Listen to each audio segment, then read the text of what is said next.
bien enquistado todavía. El producto parte 2 corresponde al mapa de actores relevantes en la comuna, ¿ya?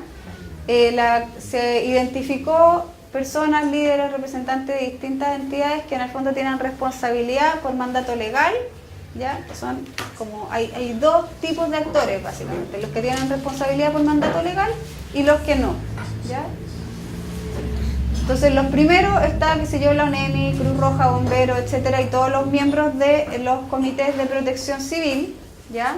Y dentro de los que no, que tienen un interés, están organizaciones comunitarias, territoriales, funcionales, gremiales, otros servicios públicos no incorporados en los comités de protección civil, servicios básicos, etcétera.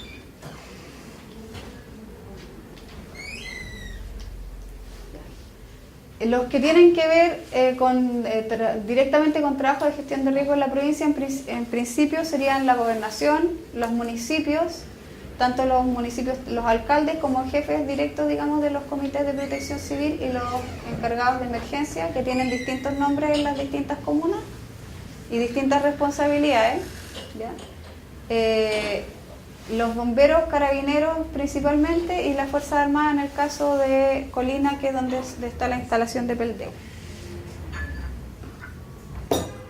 Con mandato de ley está la UNEMI, la gobernación, los municipios, bomberos, carabineros y algunas seremis. Sin mandato y con interés están juntas vecinales, comités de agua potable, empresas privadas y algunas brigadas particulares. Se identificaron algunos conflictos por una parte y capacidades de colaboración por otro lado, que se van a incorporar ya con mayor detalle en el informe 2, porque vamos a desarrollar unos talleres en las distintas comunas para ver aspectos específicos en relación tanto con las capacidades como con las vulnerabilidades, ¿ya? Dentro de las principales dificultades se identificaron dificultades de coordinación entre actores municipales y entre los municipales y los provinciales. Al interior, por ejemplo, dentro de los Pladecos, se reconocía que a nivel municipal, en mayor o menor medida en los distintos municipios, existía una cierta falta de coordinación entre las distintas unidades, ¿ya? Que está siendo trabajada más por algunos municipios que por otros, pero en todos los casos ha sido relevada, ¿ya? Y de los actores municipales con los provinciales. Existe el sentimiento de rezago en cuanto a la participación en esta propia mesa, en el caso de la comuna de Lampa, que se integró como más tarde, pero que la idea es que se pueda revertir y en el fondo avanzar hacia adelante. En algunos casos, por ejemplo, recogido en alguna reunión anterior, la necesidad de que esta mesa y las propuestas que de ella se deriven se enmarquen dentro de del marco legal que hoy día tenemos para que pueda ser realizable y no quede, digamos, en una iniciativa loable pero poco concretable. Dificultades de coordinación entre la escala local y provincial, ya que, bueno, esto no es un problema de la gestión de riesgo, en general es un problema de nuestro mecanismo, digamos, administrativo nacional, ¿cierto? De que en muchos casos las comunas prefieren pasar directo al nivel regional a solicitar fondos, a generar conversaciones, a ver proyectos, etcétera, y ahí que como la gobernación queda desfasada. Respecto de la Municipalidad de Lampa, por ejemplo, es la única que tiene un comité específicamente destinado a temas de gestión de riesgo hoy día, ¿ya? Tanto en la Municipalidad de Colina como en la de Tiltil existen encargados de emergencia, pero esos también tienen otras funciones, ¿ya? A diferencia, digamos, de esas dos, la comuna de Lampa tiene este comité, que, bueno, Luis, si quieres después lo puede explicar más en detalle si me equivoco, pero que en el fondo tiene el interés de que incorpora a distintas unidades del municipio, ¿ya? Y trabaja aspectos de resiliencia que no necesariamente se enfocan exclusivamente en la gestión de riesgo o de un riesgo en específico, sino que lo que busca es reducir vulnerabilidad, ¿ya? Y reducir vulnerabilidad de la acción municipal y reducir vulnerabilidad de la población municipal. Eso quiere decir que está en permanente trabajo. Claro. Y eso, justamente, y eso es a lo que tenemos que apuntar, porque en el fondo nuestro problema como país, ¿cierto? Lo hemos discutido antes, es que siempre estamos reaccionando a lo que pasa. Se cayó el árbol, vamos a arreglar el árbol. Se cortó la luz, vamos a arreglar la luz. Se cortó no sé qué, el terremoto, el incendio, uno ir reaccionando siempre detrás, pero en el fondo lo que necesitamos es empezar a concentrarnos en prevenir y en disminuir las vulnerabilidades, ¿ya?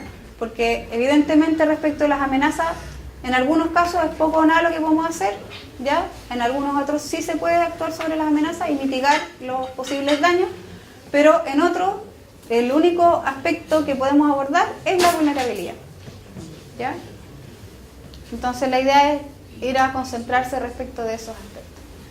Y la idea es que con los talleres que se van a desarrollar en esta etapa que viene, se puedan complementar a las distintas escalas los mapas de actores que ustedes identificaron como mesa y que están puestos en el plan de coordinación, ¿ya? La idea es que se puedan identificar tanto a nivel provincial como a nivel comunal los que participan en las distintas etapas de la gestión de riesgo, ¿ya?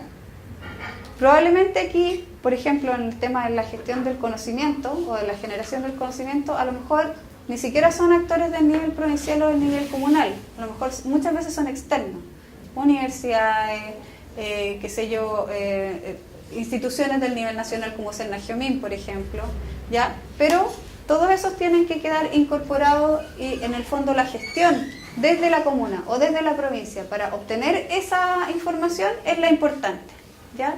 Puede haber mucha información, lo importante es que podamos disponer de ella para poder trabajar en aspectos de gestión de riesgo, ¿ya?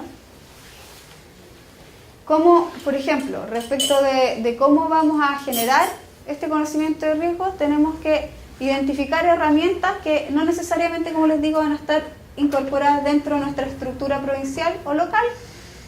Fomentar la participación en la identificación de los riesgos, o sea, un elemento que es importante y que cada una de las comunas puede desarrollar es a nivel local, considerar la identificación de los riesgos, cada uno dentro de su territorio es el que más sabe, ¿cierto? Y con esta incorporación de la participación se resuelven también otro tipo de temas, digamos, en términos como de si somos nosotros mismos los que estamos identificándolos, probablemente vamos a estar más fáciles, más abiertos a hacernos cargo de alguna forma, ¿ya? Luego, bueno, está la caracterización y monitoreo, identificación de la exposición, identificación de la vulnerabilidad, cuantificar el riesgo y difundir el conocimiento. Esto, parte de esto en el fondo es lo que estamos haciendo nosotros en este estudio, ¿ya? Estamos recopilando información, identificando las amenazas. En la etapa que viene vamos a identificar también las vulnerabilidades, vamos a estimar el nivel de riesgo para distintos escenarios, distintas amenazas, y después la idea es difundir ese conocimiento para que ustedes puedan, en el paso siguiente, que debiera existir, digamos, es hacerse cargo de cómo empiezan a disminuir esos riesgos en cada uno de los territorios, ¿ya? Entonces los próximos pasos para el producto 2, que es en octubre, noviembre y diciembre, está la recolección de información, la que nos está llegando a través de ley de transparencia, que falta una comuna, la identificación de los riesgos presentes en el territorio, la evaluación, que significa identificar la amenaza que ya está más o menos identificada, sistematizarla, identificar las vulnerabilidades y evaluar qué tan severos o no severos son esos riesgos al interior de las distintas comunas. Como ustedes vieron, en muchos aspectos no podemos meter como en un mismo paquete a todas las comunas de la provincia, son bastante distintas. Entonces el análisis de los riesgos va a ser más bien desarrollado a nivel municipal, ¿ya? O sea, de los municipios, digamos, de las comunas, porque tienen situaciones que son territorialmente distintas, ¿ya? También se va a completar el mapa de actores a partir de estos talleres que les comento yo, y las propuestas, bueno, se va a incorporar dentro del documento también las propuestas que se deriven del plan de acción que está generando la mesa. La idea es como ir de ida y de vuelta complementando toda la información. Bueno, eso es. Muchas gracias. Yo tengo una pregunta. Sí.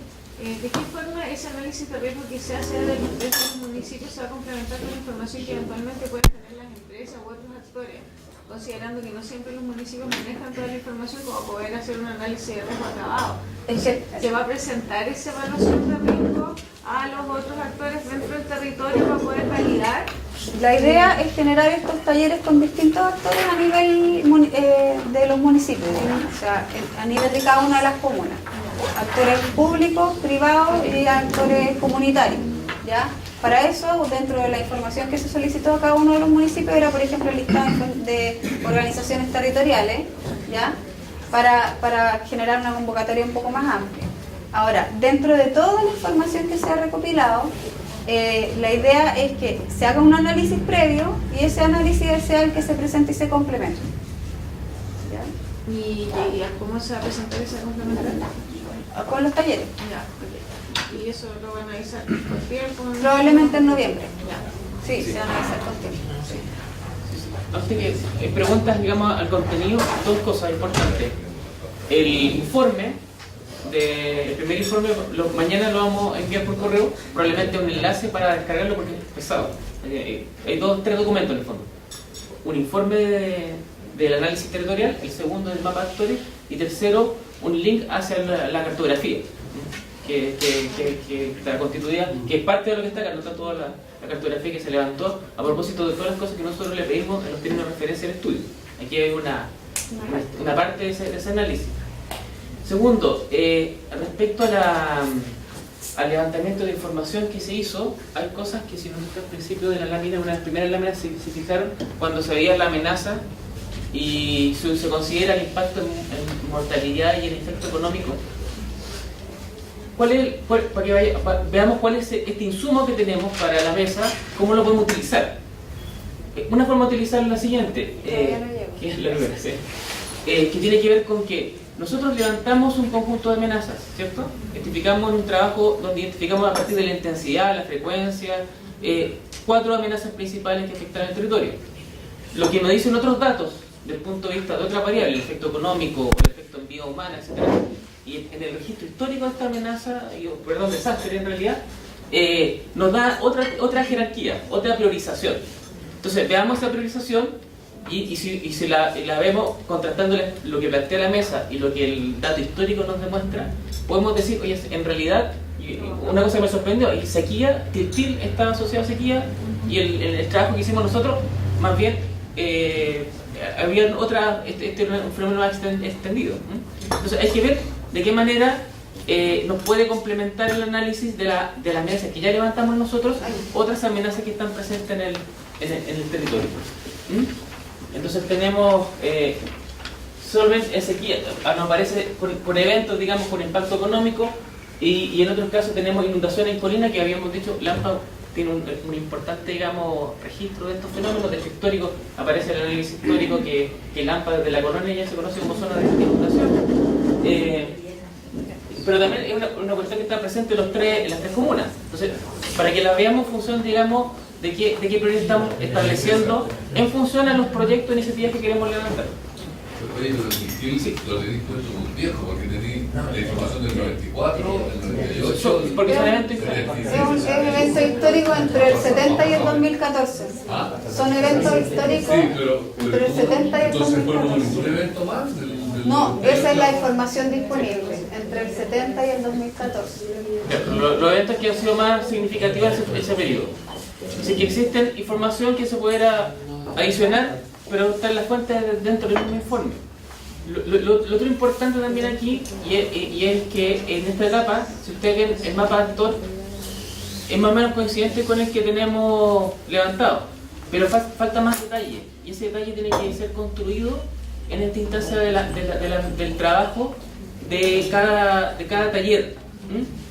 Y a propósito de lo que decía también, también una sugerencia a la consultora, en el sentido de la construcción de ese espacio diagnóstico que sea efectivamente representativo de los actores, porque sabemos que tenemos acá a máximo 30 organizaciones, ¿no?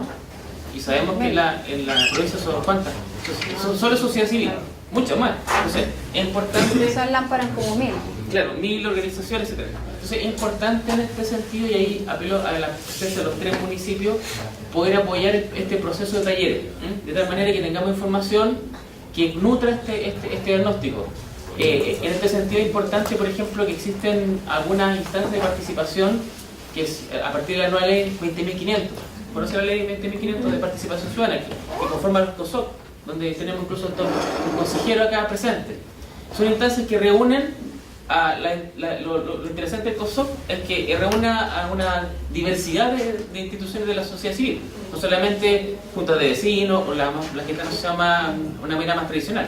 Dependiendo de la realidad de cada territorio de cada comuna, cada COSOC representa ciertas particularidades. Entonces, nos pueden apoyar en ese levantamiento de información que nos permita tener una construcción de este análisis de actores.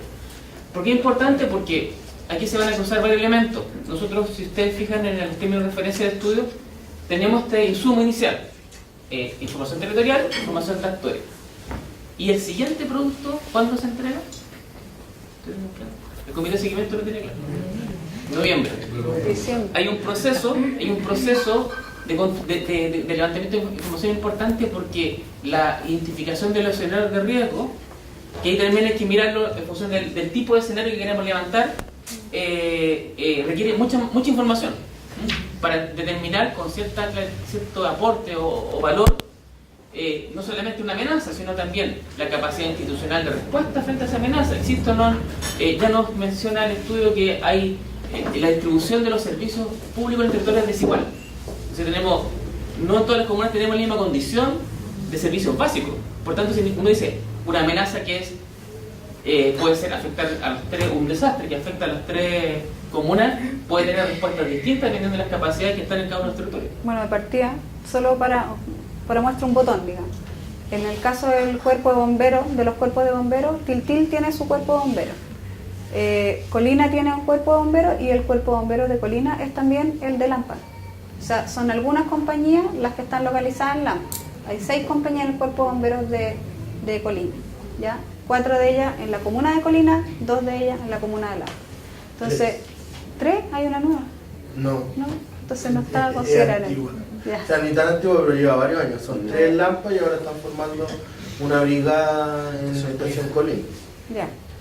Pero el asunto es que para efectos de acción, igual de respuesta, cuando hay una acción que viene desde la comandancia está en Colina, no está en Lampa. Ya. Entonces, cuestiones como de ese tipo. Una cosa, ¿sabe lo que dijo el carabinero? Es súper importante. La población flotante, yo creo que hay que tener que manejarla. ¿Por qué? Porque en este caso ustedes hablaron de este empresarial. Si pasa algo a las 2 de la tarde, ahí concentra una cantidad de gente, es impresionante. Entonces, claro, nosotros tenemos como los datos, todo de los que son específicos. O sea, los que viven, los que reciben, pero no de esa tipo de población. Entonces, no va a dar abasto, a lo mejor solamente las compañías de bomberos, ambulancia, todo este sector, va a tener que recurrir a otras zonas más cercanas. Entonces, lo que hablaba el carabinero, que se tenga la población constante respecto a las empresas y la cantidad de control que se puede manejar para que haya trabajadores. Y donde se concentran la mayor movimiento. Eso más. Sí, hay una parte que es posible. Los recursos que tiene la empresa tiene como la etapa donde uno puede poner planeamientos, pero por ejemplo, yo viví en situ la situación que se vivió el año pasado en el sector de las Canarienses, Santa María y etcétera, donde hubo una amenaza de ácido amoníaco en la mañana. Las personas no sabíamos dónde ir, cómo ir y cómo hacerlo. Entonces, a lo mejor sí tenemos una claridad de información y etcétera, pero también debemos tratar de informar a la comunidad de cómo hacerlo cuando pasa una emergencia. Lo mismo que pasa, por ejemplo, con bomberos. Por ejemplo, tenemos muy poca cultura en caso de emergencia. Por ejemplo, he visto algunos videos de otros países donde cuando suena una sirena, ya sea de bomberos, los autos se abren para darle paso. Acá es como que cada uno se cierra para poder tener el espacio para seguir avanzando. Entonces creo que también la información que se pueda como recaudar y empezar a informar, explicar, hacer video informativo a la comunidad para saber dónde dirigirse en un caso de emergencia, también creo que debiera plantearse en estos temas. Eso sería como en otra etapa, porque lo que yo estaba viendo es para poder formar algo para ir en respuesta. La población flotante. Ahora, respecto de los contenidos del estudio, esta primera etapa era como recabar información. La segunda etapa tiene dos patas, el análisis de los escenarios de riesgo y el análisis anterior, digamos, de las amenazas en específico y de las vulnerabilidades en específico. Como les comentábamos la otra vez, información de vulnerabilidad es bien poquita, por lo tanto se está generando. Por eso les decimos que vamos a darnos una vuelta por los distintos colegios municipales, por los distintos establecimientos de salud municipales, por los bomberos, carabineros, etcétera, para identificar un grado de vulnerabilidad, alto, medio, bajo, ¿ya? Y en relación con eso, después armar los escenarios de riesgo y proponerlos y discutirlos en los talleres. Tengo una duda, veo por ejemplo acá en el caso de Lampa habla de incendios forestales y inundación. Y por ejemplo nosotros a ustedes le aportamos información respecto a los incendios estructurales. De hecho, desde la perspectiva de la información que nosotros manejamos, los incendios estructurales y los incendios forestales han estado durante los últimos años por sobre las inundaciones, a pesar de que sí el riesgo de inundación es permanente, digamos, en el tiempo, sí, pero estas variables, digamos, han aparecido y en las últimas 2 temporadas Lampa ha concentrado 5.000 hectáreas quemadas. Sí. Y en incendios estructurales igual no hemos logrado disminuir, al contrario, hemos ido ascendiendo cada vez más y tocaron un tema que tenía que ver con los migrantes y que se nos ha dado, nunca se nos había pasado como comuna, incendios consecutivos con la presencia de migrantes. Estamos hablando de 3 incendios, por ejemplo, voy a dar el ejemplo de uno en Batuco, 4 viviendas quemadas y habían puros haitianos concentrados en pequeñas viviendas y finalmente se presenta un reto para el municipio el poder atender ese tipo de emergencias porque son personas que están en calidad de turistas y por lo tanto se entiende que en algún minuto debería salir del país, pero quedan sin nada, pierden absolutamente todo y en realidad todos entendemos de que ellos están ahí para quedarse permanentemente, entonces es bien complejo, digamos, atender ese tipo de emergencias que se están suscitando, digamos, que tienen relación con el aumento de los migrantes en la comuna. Yo creo que al menos en Lampa sí se nota que había un aumento significativo de migrantes y yo creo que los datos que hay en este minuto no necesariamente representan la realidad, al menos de Lampa. Bueno, de hecho no la representan en ninguno de los casos y en el censo del 2017 una de las conclusiones que preliminarmente existe es que existe mucho hacinamiento en el caso de los migrantes, ¿ya?